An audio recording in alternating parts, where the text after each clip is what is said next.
बिस्मिल्लाहिर्रहमानिर्रहीम। अस्सलाम वालेकुम students. Lecture number 44, randomize complete block design, least significant difference and chi square test. इनमें से पहले दो टॉपिक को कवर करेंगे।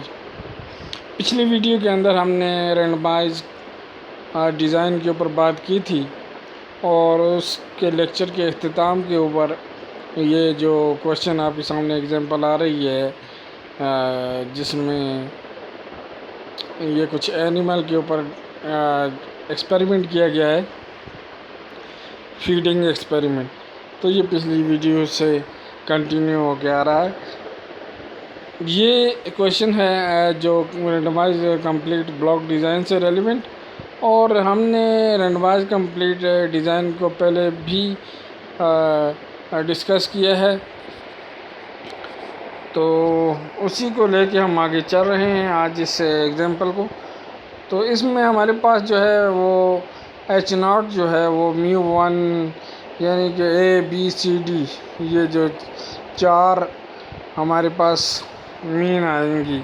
ए का टोटल करेंगे, एक मीन आएगी, बी का टोटल करेंगे, दूसरी मीन आएगी, सी का तीसरी और डी का चौथी। तो चार मीन्स आ गई हैं, ये पॉपुलेशन से हमने निकाली। तो ये अब उसके अंदर अल्टरनेटिव के मीन जो हैं वो इक्वल नहीं है, उसका अल्टरनेटिव आ गया है। हमने ऊपर कहा कि इक्वल हैं H0 के अंदर, और H1 के अंदर हम कह रहे हैं कि वो इक्वल नहीं है, जिसको ए में हम कन्वर्ट कर रहे हैं HM। ए मीन्स अल्टरनेटिव है और मीन ओरिजिनल है। और in addition we can also test दे कि यहाँ पे इनके जो है बार लेते हैं तो 1 2 3 4 5 तक हम अगर लेके इनको चल रहे हैं, तब ये मीन जो है ब्लॉक के अंदर भी इक्वल नहीं है। और लेवल ऑफ सिग्निफिकेंट जो है हमें क्वेश्चन के अंदर तो कहीं पे भी नहीं दिया हुआ है एग्जांपल के अंदर, लेकिन जब मैंने पहले भी कहा कि अगर नहीं दिया हुआ है तो हम 0.05 ही रखते हैं। तो हमने यहाँ पे लेवल ऑफ सिग्निफिकेंट हाइपोथेसिस को टेस्ट करने का तीसरा जो स्टेप था और वो हमने किया। चौथे स्टेप के अंदर टेस्ट स्टैटिक्स का जो फार्मूला लगता है, उसके अंदर हम इस्तेमाल करते हैं G test, T test, F test, chi test, ये हम इस्तेमाल करते थे। तो जी टी जो हैं उनके लिए तो हमने स्टैंडर्ड डेविएशन की बात की थी, सैंपल साइज़ की बात की थी। ये जो एफ डिस्ट्रीब्यूशन है इसका ताल्लुक किसी स्टैंडर्ड डेविएशन और इससे नहीं है। इसमें आपको है ना वो टेबल जो है वो एनालिसिस ऑफ वेरिएंस को मद्देनज़र रखना पड़ता है, तो उस टेबल के थ्रू आपको इस आंसर को गेन करना पड़ता है। अब हम इसके चौथे स्टेप के ऊपर हैं, और चौथे स्टेप के ऊपर जो हमारे पास फार्मूला है वो MS ट्रीटमेंट है, और MS एरर जो है मीन सिग्निफिकेंट जो है या मीन स्क्वायर सिग्निफिकेंट नहीं है, मीन स्क्वायर जो ट्रीटमेंट आपने मालूम की थी, और उसका एक फार्मूला था ऊपर मीन स्क्वायर ट्रीटमेंट का फार्मूला है। उसके बाद मीन स्क्वायर एरर का फार्मूला है, और एरर जब है टोटल में से आप मीन स्क्वायर ट्रीटमेंट को निकालते हैं तो आपके पास जो एरर का फार्मूला आता है वो हमारे पास ऊपर फार्मूला दिया हुआ है। वहाँ पे V1 जो है वो हमारे पास है C-1 है, कॉलम 1 में से आपने माइनस किया, और जो हमारे पास 4 में से 3 आ रहे हैं, ये निकाल के 3 जो आंसर आ रहा है ये हमारे पास कॉलम हमारे पास जो आए थे वो उनको मद्देनज़र रखा है। तो कॉलम हमारे पास ABCD 4 कॉलम थे, तो उन 4 कॉलम को 4 - 1 = 3, ये हमारे पास एक डिग्री ऑफ फ्रीडम आई। और रो के लिहाज से R-1 जो हमारे पास वो है वो आया है, R हमारे पास 5 - 1 4 आया है।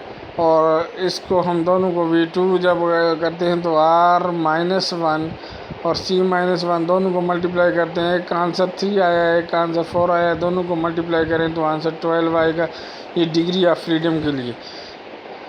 अब जी टेस्ट या टी टेस्ट से तो रेलिवेंट यहाँ पे कहानी नहीं है। यहाँ पे कहानी है एफ डिस्ट्रीब्यूशन की और एफ यानी यहाँ पे सॉरी एफ टेस्ट की। तो उसके लिए हमने जो एम एस ट्रीटमेंट और एम एस एरर को जो हमने ऊपर ब्लॉक बनाया था, एक टेबल बनाया था, उसी तरीके से हमने यहाँ पे भी टेबल बनाना है। और यहाँ पे दूसरा काम हमने जो करना है एम एस ब्लॉक और एम एस एरर, एक ब्लॉक को भी बनाना है। और उसके लिए एम एस एरर जो है वो हमारे पास वो टेबल जो हमारे पास ट्रीटमेंट वाला बनेगा उसमें मौजूद होंगी।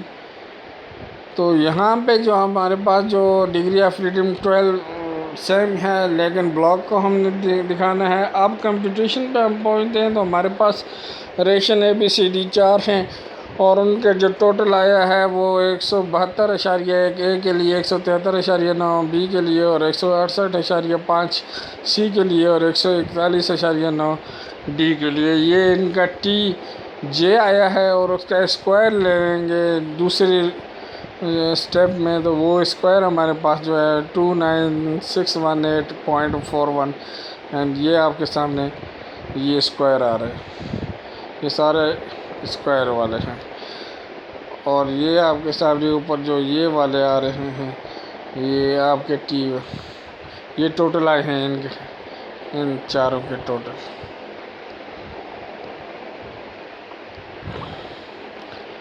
और ये सबमिशन जो है आई और XIJ स्क्वायर जो है, ये पिछली वीडियो में हम बता चुके हैं। अब दोबारा आप करके देख लें तो ये IJ दोनों का सम है, I और J। देखें ये I का ब्लॉक ऐसे चल रहा है तो वो यहाँ से नीचे J का ब्लॉक चल रहा है, ये नीचे ये J का ब्लॉक चल रहा है, ये ब्लॉक J के चल रहे हैं। तो इधर से हमने इनके टोटल लेना है। तो टोटल कैसे आएगा? टोटल मैंने आपको पहले बताया कि रो वाइज टोटल ऐसे नीचे की तरफ जो है वो कॉलम वाइज होगा और ऐसे जो होगा वो रो वाइज। इनका टोटल, ये रो का टोटल आया है और ये कॉलम के टोटल आ रहे हैं और उनके स्क्वायर भी ले रहे हैं। तो अब हमारे पास जो SS है,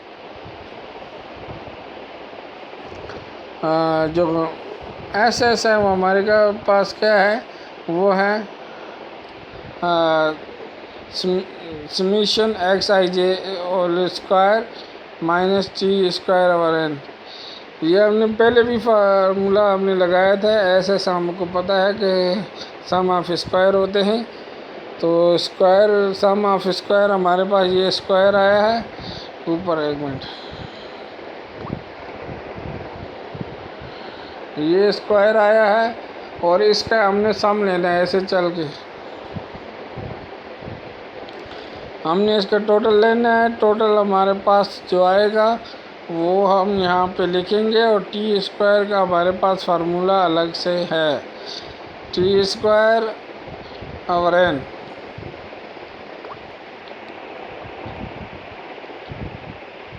देखें अब हमारे पास सम ऑफ स्क्वायर यहाँ पे इनको जमा करने से, ये देखें जमा करने से इसका जो जमा इधर से जमा करके जाएंगे और इधर से जमा करके आएंगे, जवाब एक ही आएगा।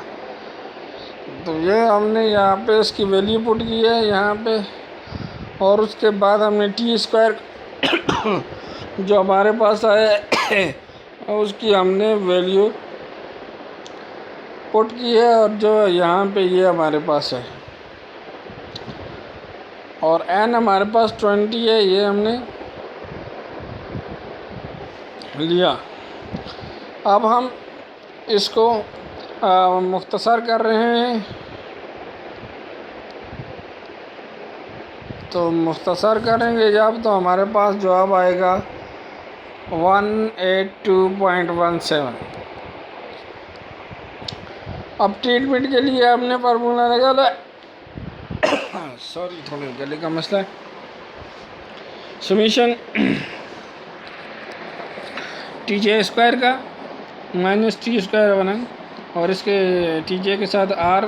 पिछली वीडियो में भी सेम वही क्वेश्चन है, अभी तक तो वही क्वेश्चन चल रहा है, वही तरीक़ाकार चल रहा है।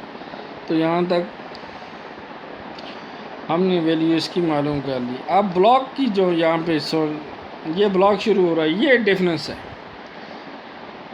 यहाँ तक जो आया है इससे ऊपर तक, तो वो तो हम पिछली वीडियो में डिस्कस करके आ चुके हैं। ब्लॉक के अंदर समीशन आई BI² over C T² over N, ये T² ओवर N को हमने माइनस करना है इसमें से। अब ये ब्लॉक के लिए ये याद रखना पड़ेगा आपको को ब्लॉक जब इस्तेमाल किया तो ये आया है हमारे पास। अब हम इसकी वैल्यू ऊपर लेते हैं, हमारे पास टेबल के अंदर वैल्यू क्या है, BI² की बात हो रही है, ठीक है जी। तो यहाँ पे BI² का टोटल हमारे पास ये आया, ये वैल्यू हमने यहाँ पे पुट कर दिए, डिवाइडेड बाय 4 किया। C हमारे पास जो कॉलम है वो हमारे पास 4 हैं, और माइनस हमने T² वो ऊपर भी लिया हमने, और डिवाइडेड बाय N हमारे पास टोटल नंबर 20 है। ये हमारे पास ब्लॉक का आंसर भी आ गया है। अब एरर की बात करेंगे, हम एरर निकालेंगे तो टोटल जो सम ऑफ स्क्वायर हैं उसमें से ट्रीटमेंट को आपने क्या करना है, माइनस करना है। और एक इजाफी चीज़ यहाँ पे आई है, वो है ब्लॉक, वो भी माइनस हो। पहले क्वेश्चन में ब्लॉक का जिक्र नहीं था, रैंडमाइज ब्लॉक वहाँ पे नहीं था, तो हम यहाँ पे इसको ट्रीटमेंट ही तक लेके जा रहे थे। लेकिन अब ब्लॉक जो टोटल में से ट्रीटमेंट भी माइनस हो जाएगी, और उसके साथ हमारे पास जो ब्लॉक आया है वो भी माइनस हो जाएगा टोटल में से। तो हमारे पास 26.26 जो है वो आंसर यहाँ पे आ रहा है। और डिग्री ऑफ फ्रीडम यहाँ पे हम पहले डिस्कस कर चुके हैं। अब हमारे पास यहाँ पे ये जो टेबल आएगा वो ये आ रहा है नोवा टेबल, और वैल्यू हमने निकाली है। डिग्री ऑफ फ्रीडम जो है DF जो है, इसको डिग्री ऑफ फ्रीडम भी कहते हैं, और ये हम ये डिग्री ऑफ फ्रीडम,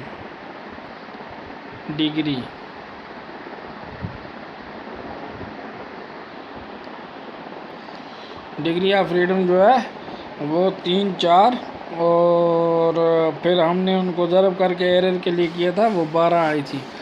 तो 12 और 7 कितनी हो गई, 19, टोटल 19 हो गई हमारे पास।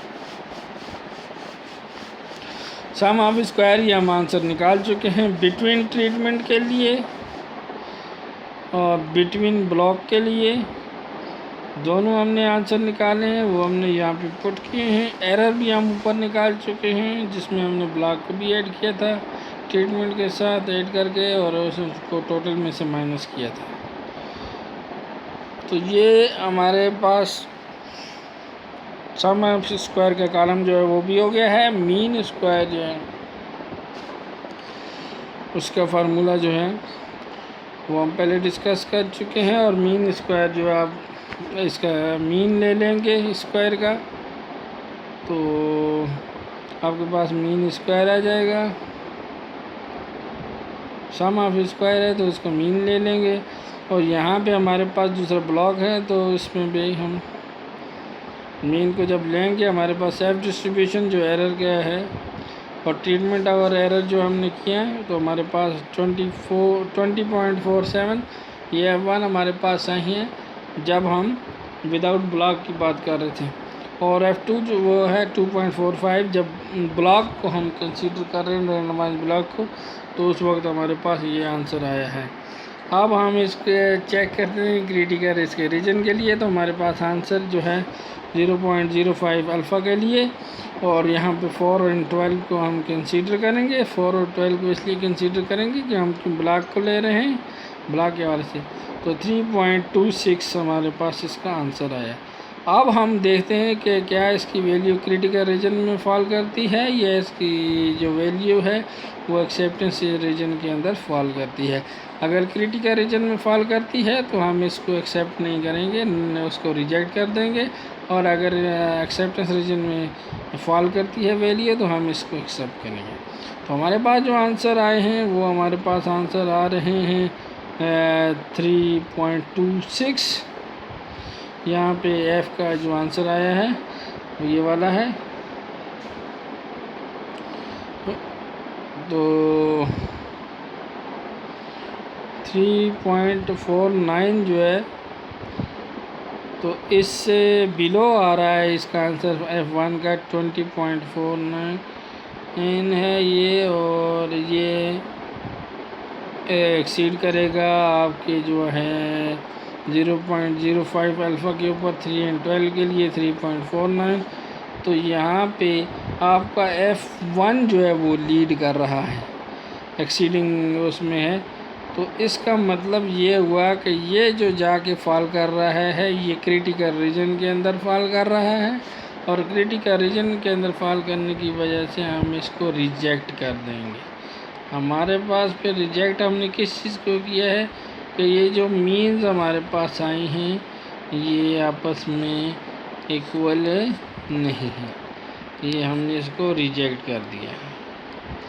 उसके बाद दूसरा टॉपिक है हमारे पास लीस्ट सिग्निफिकेंट डिफरेंस, जिसका फार्मूला है T(α/2) V हमारे पास डिग्री ऑफ फ्रीडम है, और रूट के अंदर 2 × MSE divided by on.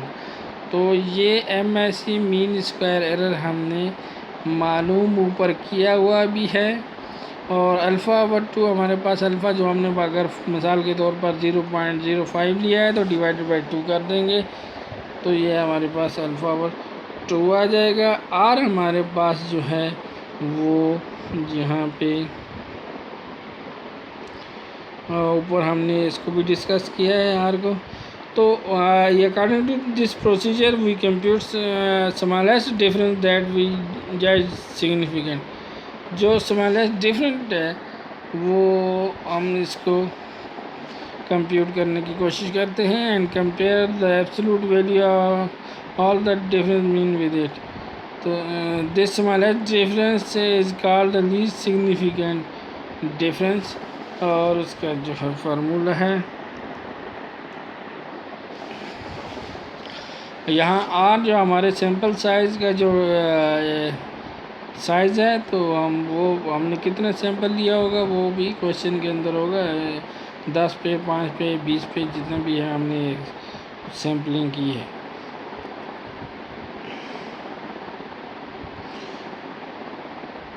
The test criterion uses least significant difference is called LSD test। तो यहाँ पे जो है 2 सैंपल मीन्स आर डिक्लेयर है come from population with significant difference mean when the absolute value of their exceed the LSD।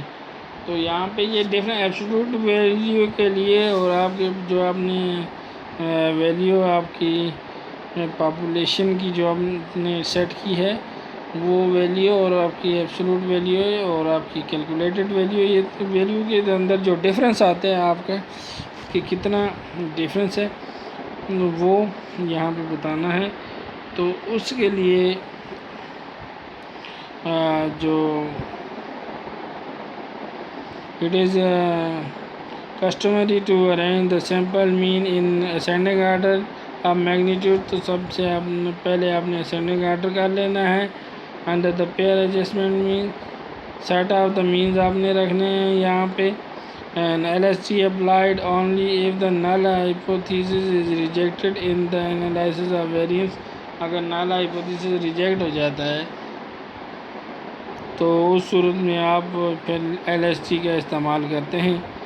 ये याद रखें कि जब नल हाइपोथेसिस रिजेक्ट हो जाता है तो LSD का इस्तेमाल आप करते हैं। और ये कंपेयर करता है तमाम जो ट्रीटमेंट्स हैं उनको। तो ये हमारे पास फार्मूला है। फार्मूले के अंदर हमने वैल्यू जो भी होगी, ये तो फार्मूले के अंदर वैल्यू जो है कैलकुलेट करके आएंगे। ये ऊपर वाली मिसालों को लेके चल रहे हैं, तो उस हिसाब से हमारे पास जो MSE हमने निकाला हुआ है, जो है वो हमने निकाला हुआ है। एरर ऊपर एरर हमारे पास 2.19 आया था, उसको 2 से मल्टीप्लाई कर दिया। ये ऊपर टेबल पे हमने निकाली हुई है वैल्यू, इसलिए उन्होंने भी यहाँ पे डायरेक्ट पुट की है। तो 2 से मल्टीप्लाई कर दिया, डिवाइडेड बाय आपके पास रो जो थी वो 5 थी। उस ये नीचे भी देखना, ये रो कितनी है, 5 है आपके पास, 1 2 3 4 5 ये नंबर। तो ये बाकी टोटल तो वो अलग, वो उसके काउंट में नहीं आती। यहाँ तक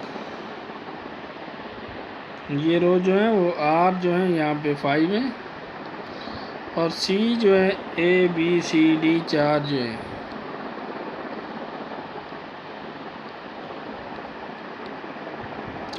ठीक है।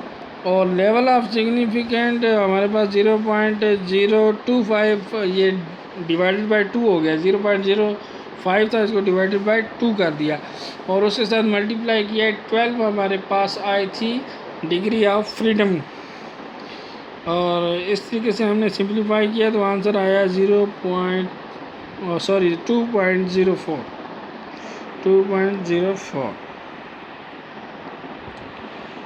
ठीक है जी। तो ये आपका जो आ रहा है वो लीस्ट सिग्निफिकेंट डिफरेंस आ रहा है। इसके अंदर जो डिफरेंस आ रहा है वो ये आ रहा है।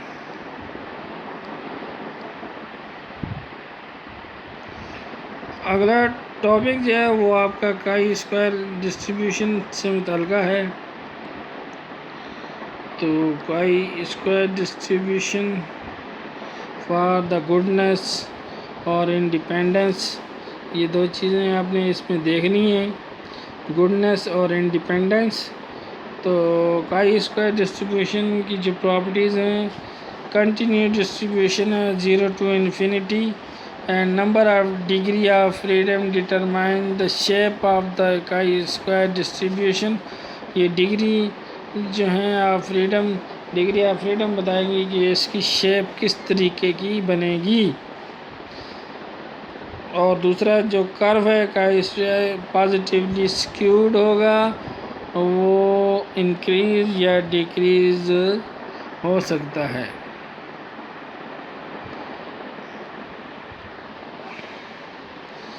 और chi square of goodness of it, इसका जो है हमारे पास एग्जांपल भी है, लेकिन सबसे पहले ये होता क्या है। The chi square test of goodness of fit is the test of hypothesis concern with the comparison of observed frequency of a sample, frequency ली जाती है, and the corresponding expected frequencies based on the theoretical distribution। और दो तरह की यहाँ पे आ रही हैं frequencies, and we illustrate the concept with the help of same example। तो यहाँ पे लेक्चर नंबर 28 के अंदर हमने बाइनॉमियल डिस्ट्रीब्यूशन की जो ली हुई है एग्जांपल, उसको कर रहे हैं। तो ये हमारे पास है जी कि टॉसिंग ऑर्डर 5 टाइम है, तो उसके लिए आपने जो है ऑब्टेन करने 6 fit a binomial distribution to this data. तो ये हमारे पास जो है to fit the binomial distribution बनी एन एंड पी, एन और पी हमें चाहिए होंगे। ये हमारे पास फार्मूला है एन और पी के। तो here N is equal to 5 and largest value x.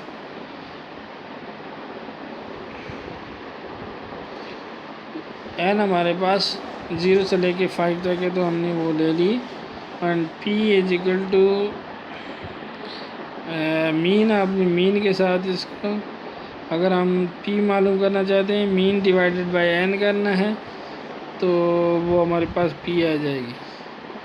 ये देखें, ये फार्मूला है mean is equal to N P, mean is equal to N P, और पी निकालना है तो P is equal to mean divided bye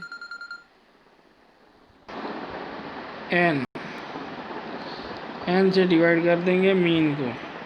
तो ये हमारे पास से आ गए हैं, मीन हमने निकाल ली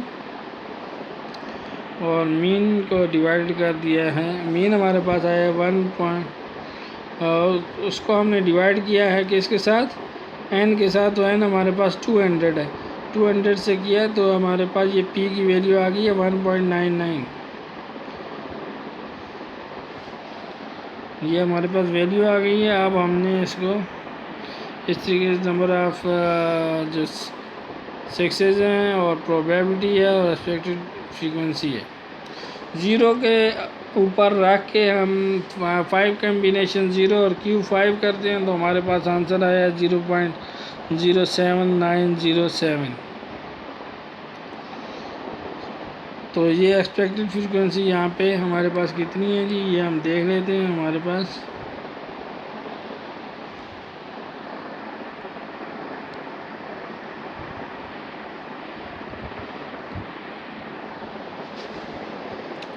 एक्सपेक्टेड 15.8।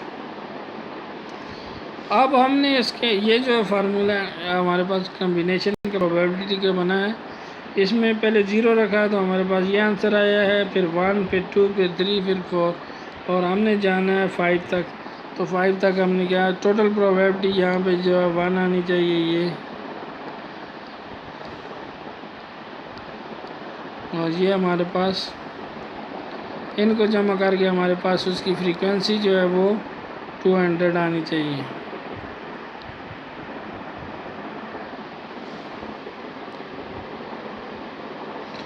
ठीक है जी, तो ये हमारे पास बन गया है टेबल। आप उसमें ऑब्जर्व फ्रीक्वेंसी हमारे पास ऊपर दी हुई हैं, ये देखें, ये हमारी ऑब्जर्व फ्रीक्वेंसीज हैं।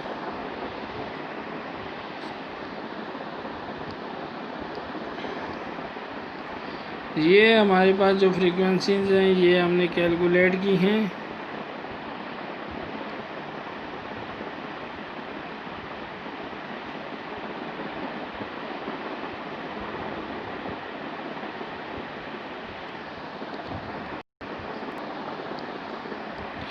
ये जो कॉलम आ रहा है 200 वाला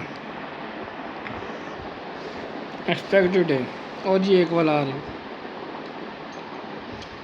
दबाव seen that indicate table seen to indicate that there is not much discrepancy between the observed and expected frequency, hence the lecture number conducted it was a reasonably good fit। अगर frequency के अंदर यहाँ पे है, ये देखें, ये बिल्कुल सेम आ रही है, सेम आंसर आ रहा है इनका, और अगर इनके अंदर डिफरेंस आ जाए तो फिर वो आपका जो है वो गुड फिट नहीं होता है।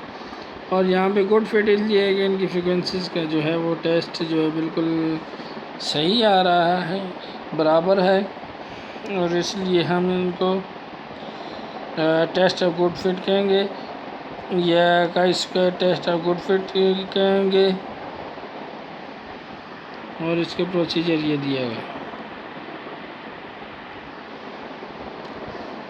Fit is good, not good.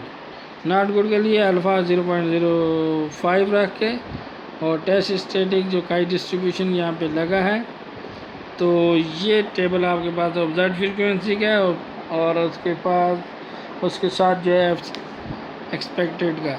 तो ऑब्जर्व में से आप जो एक्सपेक्ट कर रहे थे वो माइनस कर देंगे, तो 12 में से 15.8 जो है आप माइनस करेंगे तो -3.8 आएगा।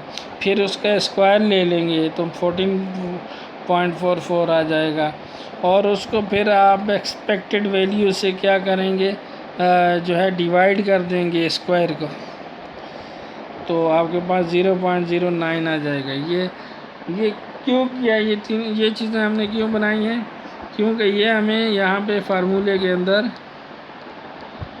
ये माइनस क्यों किया, फिर स्क्वायर क्यों लिया, और फिर उसको एक्सपेक्टेड वैल्यू से हमने डिवाइड क्यों किया, तो वो इस फार्मूले के अंदर हमें चाहिए था, इसलिए किया। उसका समीशन चाहिए, उसका सम चाहिए, तो इसलिए हमने किया।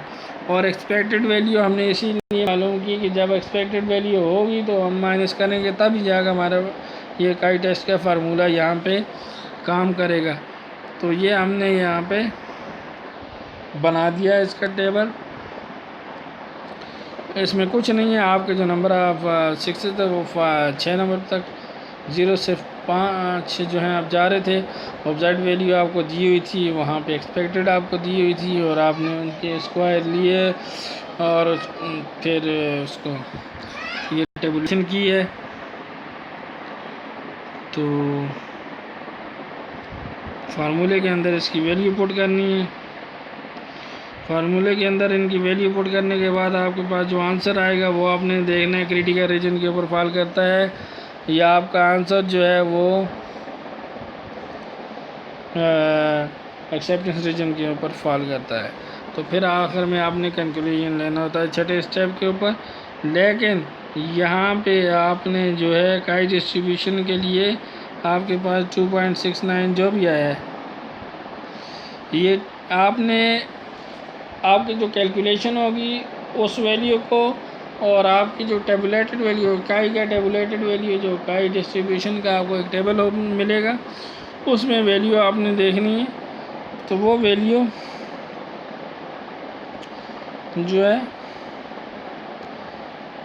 अक्सर एग्ज़ाम में तो ये होता है कि वैल्यू साथ में लिख देते हैं, जो आपकी टेबुलेटेड वैल्यू होती है वो एग्ज़ाम में साथ में लिख देते हैं, क्योंकि टेबल तो उन्होंने दिया हुआ नहीं होता है विच यूनिवर्सिटी वालों ने, इसलिए वो साथ में टेबुलेटेड वैल्यू लिख देते हैं। आपको कैलकुलेटेड वैल्यू जो है आपने कैलकुलेट करनी होती है। तो यहाँ पे आपको टेबल देखने का इशू नहीं है, वो दे देते हैं, वरना आपको टेबल में वैल्यू देखना भी आना चाहिए। रो और कॉलम में कौन सी रो और कौन सी कॉलम में आपने इसकी वैल्यू को देखना है, ये भी इम्पोर्टेंट होता है।